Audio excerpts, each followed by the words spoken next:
Hey everyone, welcome to another episode of the MVC Youth Podcast. I'm Paul. And I'm Ted.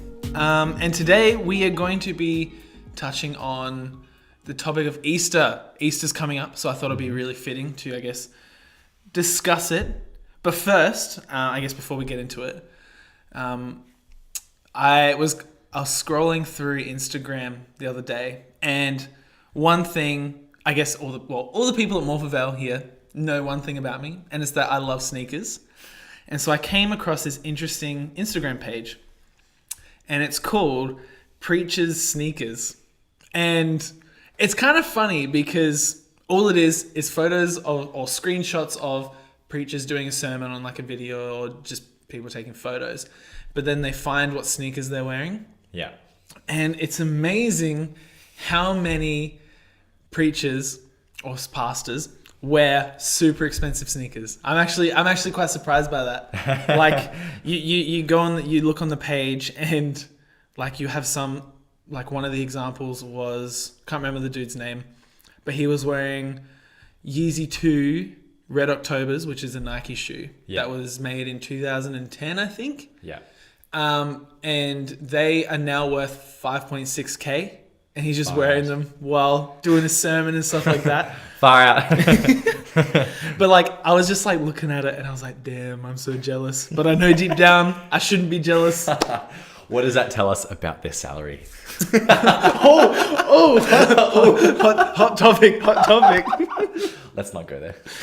Yeah, maybe just sip your drink there, buddy. Yeah. But yeah, no, like, it's...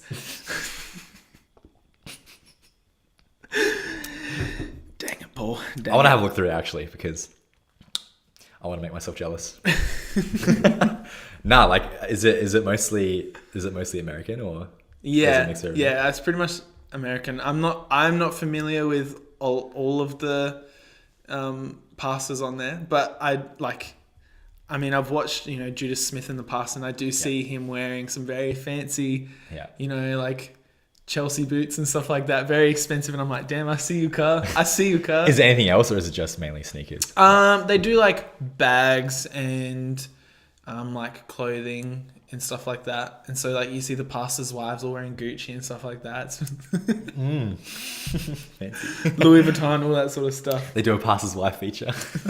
Yeah, that's it. So good. Love it. Sorry, a little bit off topic. Easter. Mm-hmm. So this is going up on the Thursday. Easter weekend is on the Friday to Sunday. Yep. Monday? Sunday. It's so confusing, hey? There's like Easter Monday holiday, but yeah. And then there's Easter Tuesday in Tasmania, thanks to Google Calendar, I've learned. And people at work are like, what the heck? Why don't we get a Tuesday off?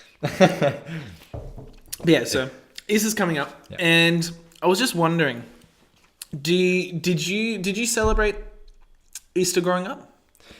No. So it's funny you asked that, because I've given Easter so little thought over my life, just because we haven't done much as a family, which, I'm not backing out my family. I've had a great upbringing, but Easter wasn't really a big thing for us at all. And that's probably a mixture of European background, specifically Polish, being Christians as well, which we'll get into shortly, what surrounds Easter and Christianity and how that melds together. So except for school, I think that was it. That was my sort of, Easter experience in terms of the bunny and the eggs and Easter egg hunting and that sort of thing. We did that in primary school, and other than that, Easter has been for me like a cool little break that we have. All it is just a public holiday. Yeah. That's right. So it hasn't been much more than that, to be honest. Yeah. What about you? Well, I think it was just very classic Australian. Like, I guess my heritage is European, but I'm pretty Aussie. So like we had, the classic Easter egg hunt and stuff like that. But I guess especially when I was a lot younger, we would always go to my grandma's house, and she'd love putting on a lunch for like the extended family. So there's like me, my brother, my sister, 3 of my cousins, and then like a couple aunties and uncles like just coming together for lunch, and then we'd have an Easter egg hunt there and stuff like that. But it's not really a tradition, but it's just kind of funny to laugh at. My grandma is known to sorry, let me compose myself. My grandma is known for giving out very outdated chocolate. As soon as you said that, I imagine what it looks like. It's just that real crusty, like white powder. And it was like, went out of date in like 1992. No, okay, that's a bit extreme, but it was like 2-3 years out of date. And it's like, that is so nasty. But... Oh my goodness. She has like a cupboard of I don't know what happened, but it's just turned into this long running joke, and it's been a wild ride for that joke, I'll tell you that much. Wow. But I guess going on from Easter celebrations, Ted Wilson, who is what is his position? President. He's the Seventh-day Adventist Church. The president of the Seventh-day Adventist Church. Or there might be a more specific thing, like a president of the General Conference or something like that. Yeah. That's probably, I think, more accurate. Yep. I don't know. So he uploaded, I guess, like this question and answer about Easter a couple years ago. I think it was 2017, around this time. Yeah. And I'll just read the question out. It came from some dude named Mike or something. I can't remember. Anyways, so here's a question. I've heard that many Seventh-day Adventists think that we shouldn't make a big deal out of Easter weekend due to its pagan traditions. Why would Adventists think that we should mention the crucifixion and resurrection throughout the year, but that we shouldn't recognize that on Easter weekend? Oof. So, I guess, what are your initial thoughts on that? Like, what is the first thing that comes to mind? I know that you didn't really celebrate it, but... Sorry, I was just rereading it. Why would Adventists think that we should mention the crucifixion and resurrection throughout the year, but that we shouldn't recognize that on Easter weekend? I think this is sort of like a sentence I hear, I think, for both Easter and Christmas. Yeah, definitely. Like, yep. I think almost every time we have a sermon, it goes like, well, it's a thing we should be talking about all year. But then, you know, I'm not bagging out our church or anything or any other church, but we kind of don't a lot of the time. So yeah, it's got a point. Like, why don't we? Sorry, I keep forgetting what it says. I don't know why I have to keep rereading it. Why would Adventists think that we should mention the crucifixion and the resurrection throughout the year, but that we shouldn't recognize that on Easter weekend? It's funny that the ending doesn't make sense for a second, but it does. Where was I going with this? Oh my gosh. Well, while you collect your thoughts. Yeah, take over for a second. I'm having a mind blank. Yeah, I think I agree with you to an extent. Like, we don't really mention it, but then I do think, like, I guess I can't think of any specific examples of us mentioning, you know, the resurrection of Jesus and all that sort of stuff. But I would be shocked if I were to hear like that's never been said outside of Easter. Like, I'm sure there's been plenty of times where sermons have referenced, you know, the resurrection and stuff. Oh yeah, I agree with you. Yeah. But yeah, this is actually something that's been playing on my mind. Like, why would we celebrate a pagan holiday? Like, should we be practicing the celebration of Easter during Easter time? That instantly brings my mind back to Christmas again. Even though we're not talking about Christmas today, we're talking about Easter. Yeah. like when, like, I see a point from like this, the viewpoint of Christmas, like Jesus wasn't born on December 25th. Why do we celebrate Christmas, the birth of Jesus, on December 25th? And I guess with April, it's the same sort of deal. Like, you know, probably wasn't April, just like it wasn't with December 25th on Christmas. Yeah. I guess, like,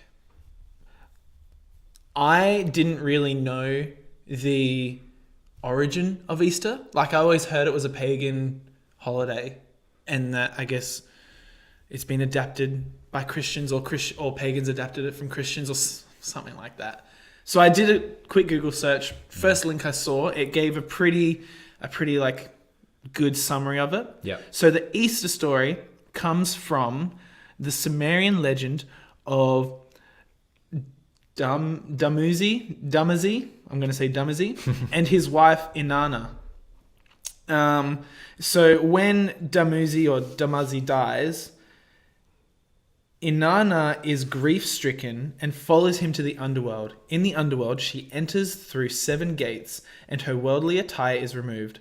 Naked and bowed low, she is judged, killed, and hung on display. In her absence, the earth loses its fertility, crops cease to grow, and animals stop reproducing. And then, following on, after, where is it? I lost my spot now.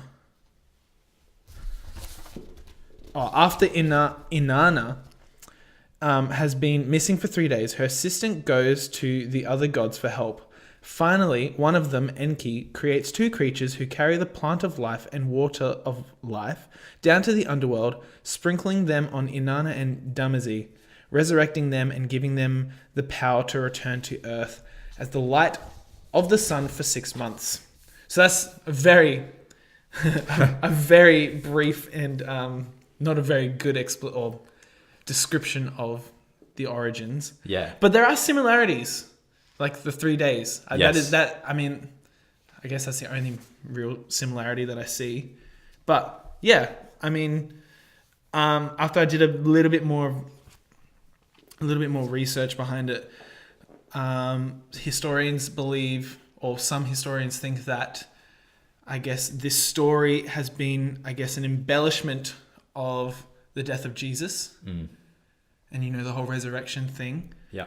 So, I guess, where does that put you on this idea of Easter? Like, it is a pagan holiday, but some historians believe to think that its true origins are from Jesus still. Yeah. Well, yeah, I agree with the fact that, Easter, the origins are, sort of from Christ. But then the whole eggs and bunnies, like, where do they come into it, sort of thing? Yeah, that's about fertility and random stuff. Right. Yeah. It's just so, it feels like it's gone so off track. Yep. To where, from where it started. So, yeah, hearing that story, I agree with you. There are obviously some similarities, but I think if we're going to relate it back to Christianity, I think going back to sort of, for some reason, the Ted Wilson quote wasn't making much sense to me before. I was rereading it. It does make sense. I think it's fine to recognize it. On my personal opinion, I think because the world is sort of talking about Easter, I think why shouldn't we talk about it at the same time? It's like I'm going to go back to Christmas again, but I think it's a good way to sort of compare it, because like we run a thing called Road to Bethlehem, where we are recognizing that Jesus's birth at the same time as the rest of the world is celebrating Christmas, even though a lot of people won't actually recognize it as Jesus's birth because they don't believe in it. They're sort of just having it as family time, presents, and all that sort of stuff. So I think personally, I think it's good to talk about it, having those open conversations during the Easter time. Yep. Going back to, linking it back to Christ, just like we do with Christmas. Yep. Yeah. Reshifting the focus to its original purpose. Yeah. Yeah. And to be completely honest, because I haven't really had much exposure to, I guess, the traditional way the world celebrates Easter. As I've grown up, it hasn't been something I've thought about a lot at all, like I was saying earlier. And yeah, like in preparing for this and having discussions about this, it's made me think a little bit more about, what our stance, I guess, what mine is or what it should be, or, which sort of direction I should take with that when it comes to Easter time every year. Yeah. Yeah. good that we're having this discussion. Just for me personally. Quick question. So when Easter time would come around, would your parents, I guess, would they talk about, I guess, the resurrection of Jesus? Or was Easter like literally just it was just a public holiday, it was just time for relaxation? I think, it was mainly just we might go out for a camping trip or something like that. That's probably in more recent years. Earlier, I don't actually remember much. Earlier, I think because nothing stood out for me. Yeah, it's basically just been a public holiday, for me. That's been my experience. Yeah. Continuing. So, Ted Wilson, he actually has made a pretty good response to it. Yeah. And he kind of mentioned firstly, I'll just read out some of the main points that he made, or the points that I thought really that had,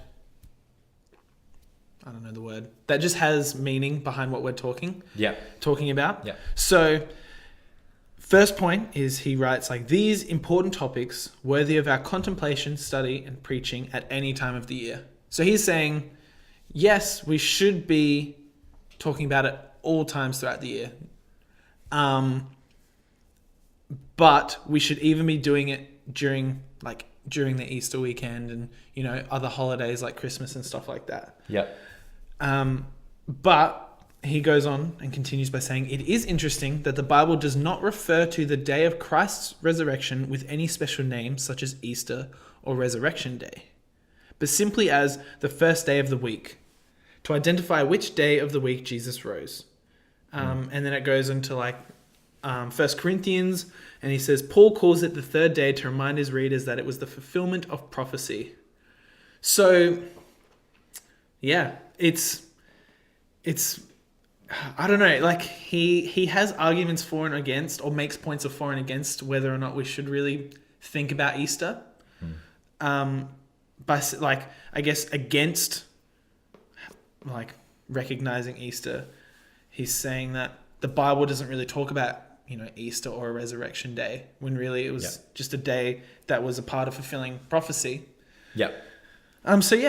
Continuing, some of the challenges facing Christian believers regarding Easter Easter are pagan influences and commercialization that have crept into Easter activities. So really, he's just talking about it's not the holiday. Well, from my understanding of this, he's saying it's not the holiday of Easter. It's not the Easter weekend, but really it is the influence and the commercialization of Easter eggs, chocolate, the bunny, all coming into this society, or this Western culture. Yeah.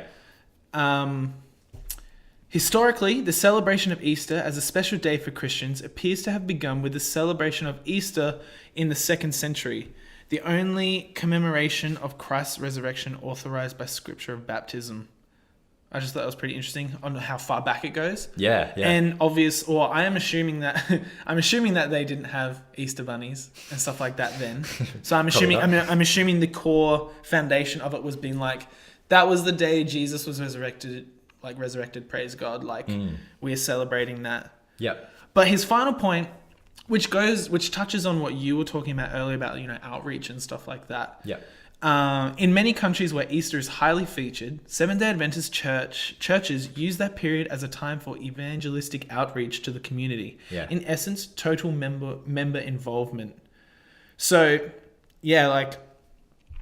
I guess people that aren't necessarily practicing Seventh-day Adventism or any other denomination really, they might come to church to be I understand the true meaning behind Easter or Christmas and stuff like that. Yeah. And they want to come to church. So I guess this is for a lack of better words, but they're trying to, I guess, cash in. They want to make the most. They want to draw people in, being yeah, you're right. You came to church for the right reason. Jesus did die for us. Yeah. But he was also resurrected. And so I guess that's it's just really, I see the reason behind churches, I guess, celebrating Easter. Yeah. In the sense of focusing on that it is about the resurrection of Jesus. Yep. Yeah, because, I mean, do you think people would feel a bit ripped off that if they were like, I'm going to go to church because I know that Jesus died for us. Yeah. But then they come to church and then they're hearing a sermon about, I don't know, like John the Baptist or something, like a completely different topic to Easter, like the crucifixion of Jesus and the resurrection. Like, that's right. Do you think they would? What do you think? Yeah, I think if I was in that position, I would want to have a relevant sort of connection to what the world's doing and what we're doing at the same time. That's why I had a mind fart earlier. I thought that question at the beginning was a Ted Wilson quote, and I'm like, that doesn't make sense. No, that was a question from... That was a question from someone. From someone, and he just wanted to answer it, yeah. Yeah, that makes more sense. Because then I was like, hang on. We do things like Road to Bethlehem for Christmas. Yeah, so basically Ted Wilson said the same thing. Yeah, so I think we should, it was saying make a big deal out of Easter weekend, due to its pagan tradition, that we shouldn't make a big deal. I think, yeah, like I just said, I think having it on at the same time would make more sense to me. If, like, I do understand the view of, like, it is a pagan sort of thing and we shouldn't be sort of involved in that. But at the same time, it is what the world's doing and, like, we should be speaking to that. Yeah, that's sort of how I see it. A hot topic question. We are told to, I guess, set apart from the rest of the world. Yes. Is that conforming to the world? Do you think? No. Explain. Oh, sorry. So yeah, no. What I mean is, we're not sort of I don't know if agreeing is the right word to use, but we're sort of preaching to what Easter actually is. Yeah. Just like things like Road to Bethlehem does. I keep talking about Road to Bethlehem. This is not a paid advertisement by Road to Bethlehem. But no, I don't think it's conforming. I think it's forming to, like, our culture. Church is adapting to our culture and still speaking truth. We're not changing our stances or anything, but we're sort of adapting to what's the world talking about. I think relevance is key. We mentioned earlier with that's going to be on the next episode, actually. I'm like, hang on. We've prepared a few podcasts, sort of topics and things like that. And we will be talking about a little bit more on making church relevant. And we've going to speak to Mark Elman about House Church, and that's sort of where I was going with that. We're going to have a brief conversation with him. You will hear about that a little bit probably next week. That's why I'm like, whoa, this is we have something we haven't talked about yet. But like things like even what, to the point where which version of the Bible we're reading, I think making church relevant to people is super important. Like, maybe someone would feel ripped off if they came to church and they wouldn't hear something like that they want to hear about what's going on with the Easter traditions, and like why are we different? Why do we have a different view? We probably should speak to that, because they'll have those questions. And then even if we had a different sermon, people would probably still ask us questions. We're like, well, what's your view on Easter? It's Easter. Yeah. Why are you talking about Easter? Yeah. I don't think we should be avoiding it. That question that Ted Wilson sort of was answering sort of is basically asking, like, should we be avoiding? Yeah. Should we be, if you were to reword that, it's basically asking, should we be avoiding what the world's doing and not speaking to it, which I think is the wrong thing to do. We should be speaking to what the, I guess, world, I was going to say what world wants to hear, but what the world should hear is probably how I should say it. Yeah. No, I think you make a really cool point. I would say I agree with that. It's so this whole being relevant to like Western society or just like society in general. Like, it's really important that we seem relevant, and that does come from, Bible translations and sermons at specific times of the year. I had a point, but I forgot what it was. You mentioned, you further talked about, I guess, being relevant. Do you think that if we were to... let me restart. Do you think that us, I guess, talking about, the real meaning behind Easter in our eyes. Yeah.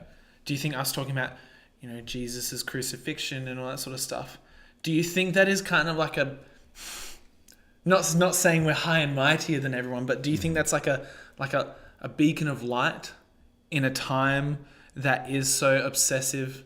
Like, I'm kind of talking about Easter and Christmas all in the same here, but like it's a beacon of light in a time that is so consumed about stuff that isn't Jesus. Like, I would argue that most of society, every day isn't filled with God.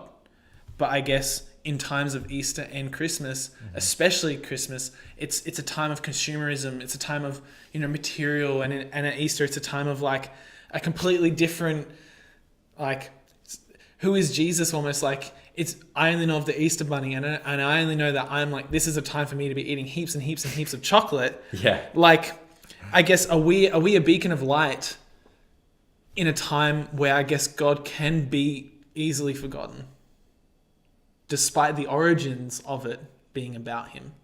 I don't know if I worded that very well, but do you get what I mean? Yeah. This kind of reminds me of I guess it kind of almost makes me think existentially. Like, when I feel like some people, when Easter rolls around, they probably do think like, is this the time that I'm meant to be eating lots of chocolate? Like, and why that is? Like, where did this thing come from? And I think people start asking questions. So I think, sort of to answer your question, I think if people are searching, then they will find the answers if we're talking about it. So I think it is quite important to actually have, like you mentioned, that beacon of light. Yeah, I agree with that. I think that's what it is. I think it's what we can make it. If it's not, then, you know what I mean? Yeah, definitely. Have those sort of answers and opportunities to answer people questions ready and available for them, I think. Yeah. But not in a way that, I guess, not Bible bashing, basically. Like, if people want to eat chocolate, then they can eat chocolate. But if people are searching and wanting to ask questions, then I think we should be, helping them work through them, I think. Yeah. What do you think? Yeah, I think, like, it's just so easy to get caught up in the festivities of things. That too. Like, it's so easy for people to, let the things right in your face. Like, I guess maybe this is a way of Satan trying to distract everyone from such a historical moment, like, point of time. Like, could that be the reason why Easter is so popular? Like, does he put, the Easter bunny, and does he put all this stuff right in front of our faces to distract us from the real meaning? So, I think it's important that we are this place where we, share what the true meaning of a holiday is. Yeah. Because if we're not, and we're not preaching about, the resurrection of Jesus, and we're talking about something else, like we could be doing a series on prayer, and like it's not relevant to Easter, and then so people will just go, oh, Christians don't think it's important, so then there must be no other message behind it. Or for the people that do think it is, like, or for the people that don't necessarily go to church all the time, but know about Jesus, and they want to go to a church service, then they must think like, oh, maybe the resurrection of Jesus isn't that important. Or maybe it's not that big of a deal. Like, maybe Easter is really about finding chocolate. Yeah, exactly. And I think for me in particular, even I have questions. I'm a Christian, but even because I didn't have some like that kind of cultural experience of Easter growing up, if from memory, I think I did have, because I don't remember, I don't have anything sticking out for me in the past that like did speak about Easter very much at all, even in church or anywhere, in terms of the topic surrounding Jesus, not what culture and society does. Yeah. I think, yeah, that's what I think. Lots of mind parts today. It's really bad. It's all right.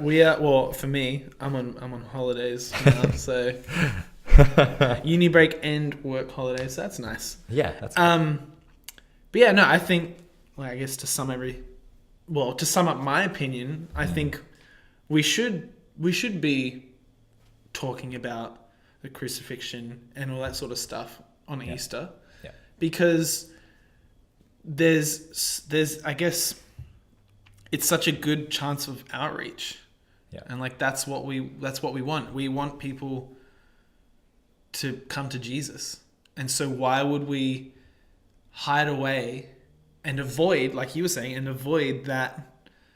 that topic, because it will just distance people further from church. Yeah, I think so. Yeah.